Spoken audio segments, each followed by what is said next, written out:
Hello viewers, welcome to our channel. ప్రస్తుతం మనతో పాటు ఉన్నారు డాక్టర్ శ్రీధర్ రెడ్డి గారు. Hello sir. హలో సార్, అన్ని టాపిక్స్ గురించి మాట్లాడుతూ ఉన్నాం. బెల్లీ ఫ్యాట్ అనేది ఈ మధ్య కాలంలో ఇంకా ఎక్కువగా వింటూ ఉన్నాం. సో దీనికోసం తగ్గించాలంటే కొన్ని డైట్స్ అనేవి ఏ విధంగా తీసుకోవాలి అనేది పెద్ద డౌట్. సో అసలు ఈ బెల్లీ ఫ్యాట్ రిలేటెడ్ ఇష్యూ గురించి మాట్లాడాలంటే ఏం చెప్పొచ్చు అంటారు? బెల్లీ ఫ్యాట్ అనేది నవడేస్ 100లో 90% పర్టికులర్గా ఆఫ్టర్ 25-30 ఇయర్స్ వెరీ కామన్ అయిపోయింది. 90 కదా, ఒక్కోసారి చెప్పాలంటే 100% కూడా చెప్పొచ్చు. సో అంత కామన్ టాపిక్ అయిపోయింది నవడేస్. ప్రతి ఒక్కరు ఎవరు చూసినా నేను డైట్ చేయాలనుకుంటున్నాను, ఫ్యాట్ తగ్గాలి. ఇప్పుడు general body fat different and belly fat different. So total body అనేది మనం కొద్దిగా ఈజీగా తగ్గియచ్చు. ఇప్పుడు మొత్తం బాడీ ఫ్యాట్ లేని వాళ్ళకు కూడా బెల్లీ ఫ్యాట్ అనేది ఆఫ్టర్ 30 జనరల్గా 30-40 తర్వాత అది కామన్ అయిపోయింది. ఎన్ని ఎక్సర్సైజ్ చేసినా, ఎంత చేంజెస్ చేసినా అది కంప్లీట్గా పోవట్లేదు. సో దీనికి మెయిన్ అంటే ఏం చేయాలి? General obesity and particular belly ఫ్యాట్కి మెయిన్ ఏంటంటే డైట్. సో డైట్ అనేది చాలా కేర్ఫుల్. నవడేస్ ఫాస్ట్ ఫుడ్స్, ఈ స్విగ్గీ, జొమాటో ఇవన్నీ వచ్చేటప్పటికి అందరికీ ఫాస్ట్ ఫుడ్స్ అలవాటు అయిపోయినాయి. ఈజీ, బయట తినాలంటే ఇంట్లో వంట చేసుకునే బద్ధకం కావచ్చు, టైం లేకపోవచ్చు, వాటెవర్ నెగ్లెక్ట్ చేయడం. సో అవుట్ సైడ్ ఫుడ్ ఒకటి కామన్ అయిపోయింది. అండ్ సెకండ్ థింగ్ ఏంటంటే ఈ ఫ్యాట్ ఎక్కువ ఉన్న అది అంటే బిర్యానీస్ కానీ, ఇప్పుడు చాలామంది ఏంటంటే బిర్యానీ ఒకటి ఇంట్రెస్ట్, బిర్యానీతో పాటు కంపల్సరీ వాళ్ళకి కోక్ కానీ, cool drink something, Thums Up కానీ, ఆ కాంబినేషన్ చాలా మందికి అది ఇష్టం అనమాట. థమ్స్ అప్ విత్ బిర్యానీ లేదంటే పెప్సీ విత్ బిర్యానీ చాలా మందికి ఫ్యాషన్. సో ఇది ఇంకా డబల్ డేంజర్ అనమాట. బిర్యానీ మంచిది కాదు అండ్ దాంతోపాటు షుగర్. టోటల్ సాఫ్ట్ డ్రింక్స్ అంటే nothing but sugar, total sugar.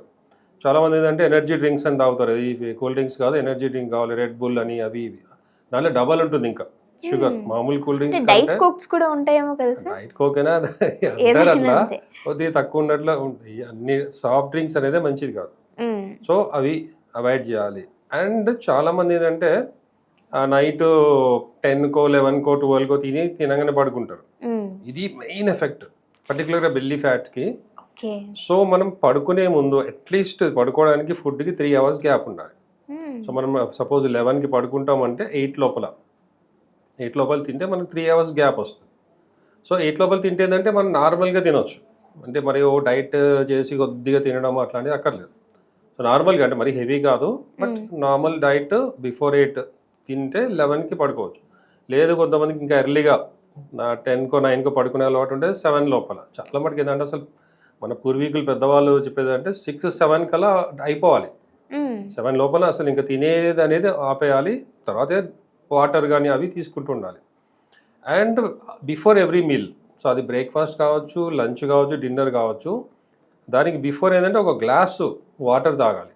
అంటే ఇమీడియట్ కాదని ఒక 10-15 minutes బిఫోర్. అది కొద్దిగా వామ్ వాటర్ అయితే ఇంకా మంచిది. సో దీనివల్ల ఏమవుతుందంటే ఫస్ట్ థింగ్ డైజెషన్ ఇంప్రూవ్ అవుతుంది.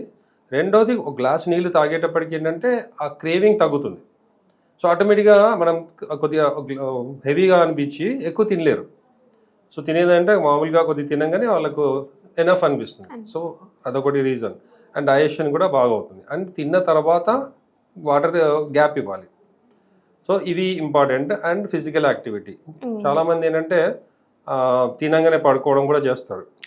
సో లంచ్ తర్వాత అండ్ డిన్నర్ తర్వాత, పర్టికులర్ లంచ్ కొద్దిగా హెవీ తింటారు కాబట్టి ఒక 15-20 minutes or half an hour time ఉండి ఛాన్స్ ఉంటే వాకింగ్ చేయాలి. వాకింగ్ అంటే బ్రిస్క్ వాక్ అట్లాంటివి చేయకూడదు. ఎంటీ స్టమక్లో బ్రిస్క్ వాక్ చేయాలి, కానీ తిన్న తర్వాత నార్మల్ వాక్, స్లో వాకింగ్ కూడా అనొచ్చు. ఇప్పుడు చాలామంది జోకులు వేసుకుంటారు కూడా, మెల్లగా ఎవరైనా నడుస్తుంటే నేను తిన్న తర్వాత అరగడానికి నడిచినట్లు నడుస్తుంటూ ఉంటారు. సో ఆ విధంగా అనమాట, స్లోగా ఒక 15-20 minutes or half an hour compulsory నడవాలి. ఎనీ ఏజ్ వాళ్ళు, యంగ్స్టర్స్ అయితే ఓకే, బట్ జనరల్గా అంటే బెల్లీ ఫ్యాట్ తగ్గాలి.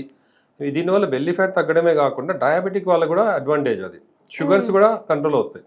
తిన్న తర్వాత నడిస్తే షుగర్ లెవెల్స్ కంట్రోల్ అవుతాయి, బెల్లీ ఫ్యాట్ తగ్గుతుంది, జనరల్ ఒబేసిటీ తగ్గుతుంది, అండ్ నిద్ర కూడా వస్తుంది. అంటే లంచ్ తర్వాత ఓకే, అప్పుడు కొంతమందికి పడుకుంటారు, కొంతమంది పడుకోరు, బట్ నైట్ టైం డిన్నర్ తర్వాత వాక్ చేయడం వల్ల నిద్ర కూడా బాడీ టైర్డ్ అనిపిస్తుంది, మైండ్ రిలాక్స్ అవుతుంది, నిద్ర వస్తుంది. సో ఇవి ఇంపార్టెంట్. తర్వాత ప్రతి డైట్లో మనం ప్రోటీన్ అనేది యాడ్ చేసుకోవాలి. Protein, fibre. So carbohydrates, fat ఎంత తక్కువ, ఆయిల్ ఫుడ్స్ కానీ షుగర్ ఐటమ్స్ ఇవి తగ్గించాలి. అండ్ వీటిలో ఫ్రెష్ వెజిటబుల్స్ చాలా మంచిది.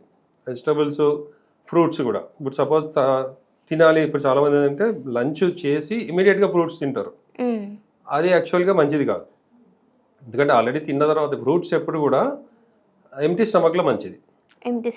లేదు ఇప్పుడు లంచ్ చేసిన తర్వాత ఒక హాఫ్ అన్ అవర్కో 1 అవర్కో అప్పుడు లైట్గా, ఎక్కువ తినకూడదు, అప్పుడు కూడా కొద్దిగా ఫ్రూట్స్ తినాలి. ఇప్పుడు జనరల్గా ఏంటంటే మనం ఎక్కడన్నా ఫంక్షన్స్కి వెళ్తే లంచ్ టైంలో, అంటే పర్టికులర్గా విలేజ్లో కానీ ఇట్లాంటి దగ్గర వాళ్ళు లంచ్ పాటు ఒక అరటిపండు పెడతారు అక్కడ. సో చాలా మంది అంటే ఫుల్గా తినేసి ఒక అరటిపండు తినేస్తారు. దాని తర్వాత వాళ్ళకి అరగదు, ప్లస్ హెవీగా ఉంటుంది, ఆయాసం వస్తుంది, రకరకాల కూడా అలా ఉంటుంది. మళ్ళీ వాళ్ళకి పాన్ తీసుకోవడము ఇంకేదో చేయడం చేస్తారు. సో ఎప్పుడు కూడా పర్టికులర్ బనానా తిన్న తర్వాత తినకూడదు, ఎంటీ స్టమక్లో మంచిది. ఈవెన్ డయాబెటిక్స్ కూడా చాలా మంది బనానా తినరు, భయపడతారు, షుగర్ పెరుగుతుంది. ఒకప్పుడులో కూడా అలానే ఫుడ్ తర్వాత బనానా పెట్టేవారు కదా. పెట్టేవాళ్ళు. అప్పుడు ఏంటంటే వాళ్ళు ఫుల్గా తినకుండా, మనం బనానా తినాలి అంటే హెవీగా తినకూడదు. మనం తినేది బనానా ప్లేస్ మిగిల్చాలి. మనం తినే అన్నంలో ప్లేస్ మిగిల్చి అప్పుడు బనానా తినచ్చు. మన వాళ్ళు ఇప్పుడు దానికి ప్లేస్ ఇవ్వట్లేదు. మన ఏదో ఫుల్గా తినేస్తారు, తర్వాత ఇమీడియట్గా బనానా తింటే ఎక్కడ అరుగుతుంది, దానివల్ల ఫ్యాట్ పెరుగుతుంది, షుగర్ పెరుగుతుంది. సో డయాబెటిక్స్ కూడా ఎంటీ స్టమక్లో బనానా తినవచ్చు, దానివల్ల ఇంకా మంచిది, షుగర్ డౌన్ కూడా చేస్తుంది. సో అట్లా ఫ్రూట్స్ అనేది జనరల్గా ఎంటీ స్టమక్లో. సో ఇప్పుడు కొంతమంది ఒబేసిటీ తగ్గించుకోవాలి, బెల్లీ ఫ్యాట్ తగ్గించుకోవాలి అనుకున్నప్పుడు నైట్ టైం ఎర్లీగా తినాలి. ప్లస్ పర్టికులర్గా ఈ సలాడ్స్ అండ్ ఫ్రూట్స్. సో మిగతాయి తినకుండా ఓన్లీ ఫ్రూట్స్ అండ్ సలాడ్స్ తినేస్తే డైజెషన్కి మంచిది, అది ప్రోటీన్స్ ఉంటాయి అండ్ ఫ్యాట్ కూడా తగ్గుతుంది. బట్ అవైనా కూడా గ్యాప్ ఇవ్వాలి. ఇప్పుడు 8 o'clock అట్లా తినేసి 10కో 11కో పడుకోవడం. సో ఆ 2-3 hours గ్యాప్ అనేది దేనికైనా ఉండాలి. పర్టికులర్గా ఇంకా మామూలు ఫుడ్ తింటే మాత్రం గ్యారంటీ గ్యాప్ ఉండాలి. ఇప్పుడు సలాడ్స్ ఇట్లాంటివి అయితే ఒక 1-2 hours గ్యాప్ అయినా పర్లేదు. అండ్ ఈ వాటర్ కాంటెంట్ కూడా వీలైనంత ఎక్కువ తీసుకోవాలి. అంటే వామ్ వాటర్ కానీ నార్మల్ వాటర్ అయినా, ఇప్పుడు వెయిట్ తగ్గాలి అనుకున్న వాళ్ళు at least 3 liters per day. But ఒకటేసారి హెవీగా తాగకూడదు, కొంచెం కొంచెంగా. ఇప్పుడు మీల్స్ కూడా అంతే. మనం ఇప్పుడు ఒకటేసారి హెవీగా ఒక 2 meals నేను 2 సార్లు తింటాను చాలా మంది చెప్తారు. 2 సార్లు ఫుల్ హెవీగా ఎక్కువ తాగి తింటారు, అది వల్ల యూజ్ ఉండదు. అదే మీరు మీల్స్ అదే క్వాంటిటీ 3-4 times తినాలి. అప్పుడు ఏంటంటే మనకు బాడీకి ఎనర్జీ వస్తుంది, కావాల్సిన క్యాలరీస్ ఉంటాయి అండ్ ఎనర్జీ అంటే ఈ ప్రోటీన్ ఇట్లాంటివి వస్తాయి. బట్ హెవీనెస్ ఉండదు, బాడీ కూడా దాన్ని అరిగించుకుంటుంది. సో ఇప్పుడు బ్రేక్ఫాస్ట్ చేస్తారు, బ్రేక్ఫాస్ట్ ఏదో ఒకటి తినాలి హెవీగా లేకుండా. మళ్ళీ లంచ్ టైంలో కొద్దిగా మంచిగా తినే, మంచిగా అంటే హెవీగా కాదు. సో మళ్ళీ ఈవినింగ్ చాలా మంది స్నాక్స్ తింటారు. స్నాక్స్ అంటే పునుగులు, బజ్జీలు అట్లాంటివి కాకుండా సంథింగ్ చపాతీయో లేదంటే ఒక ఫ్రూట్ ఏదో సంథింగ్. ఈ విధంగా 4 meals a day అనేది చాలా మంచిది. 3 or 4. అక్కడ ఓన్లీ 2 times తిన్నా, మార్నింగ్ హెవీగా నైట్ హెవీగా తిన్నా కూడా యూజ్ ఉండదు. ఇంటర్మీడియట్ ఫాస్టింగ్ అని ఎన్నో వస్తున్నాయి రకరకాలుగా. సో ఇది బెస్ట్ అనమాట. అంటే మనకు బాడీకి ఎనర్జీ ఉంటుంది, ప్రోటీన్ ఉంటుంది, ఫైబర్ వస్తుంది, ఫ్యాట్ తగ్గుతుంది, మెటబాలిజం ఇంప్రూవ్ అవుతుంది. సో ఇవన్నీ బాగుంటే ఆటోమేటిక్గా నిద్ర కూడా బాగా వస్తుంది. సో అందుకనే 3 or 4 అంటే small meals per day, early meals ఇది ఇంపార్టెంట్. అండ్ వాటర్ కూడా 3 liters తాగితే మంచిది. ఓకే, సో చూసారు కదా, మంచి డైట్ ప్లాన్ తోటి అండ్ మీ డైట్ని మీరే తీసుకోవచ్చు డెఫినెట్గా. సో సార్ చెప్పిన ఇన్ఫర్మేషన్ మీ అందరికి యూజ్ అయిందని అనుకుంటున్నా. ఇంకో వీడియోతో మళ్ళీ మీ అందరి ముందుకు వస్తా. చూస్తూనే ఉండండి our channel. Thank you sir.